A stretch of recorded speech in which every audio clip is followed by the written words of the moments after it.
Ito na mga kababayan, breaking news! Nako ha, no work, no pay sa Kongreso. Uy, may tatamaan dito.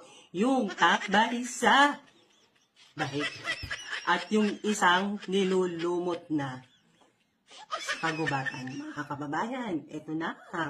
Majority Leader Sandro Marcos naghahain ng panukalang batas na magbabawal ng tamad at aksyonero sa Kongreso. Sa Kongreso, ito po ang House Bill 7432 o ang No Work No Pay for Member of Congress Act. Ito pa mga kababayan. Sako po ang panukalang batas ang mga congressman at mga senador.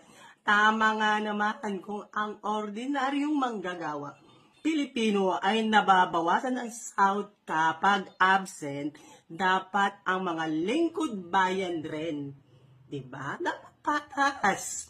Hindi na pwede ang hindi papasok sa plenaryo at committee hearing. Hindi na pwede ang 100 plus day na travel authority sa ibang bansa. Uy, alam na natin yun mga kababayan.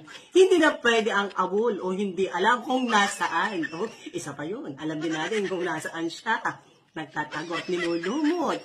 Dapat paglingkuran tayo ng mga mambabatas dahil ang sweldo sa kanila ay galing sa buwis ng ating pinaghihirapan. Tama! So, alam nyo na, yung isa dyan, yung dalawa dyan, matatapang pa. Alam nyo naman, mga pagod na pagod, may nagagawang batas, may nagagawang magbuti para sa bayan.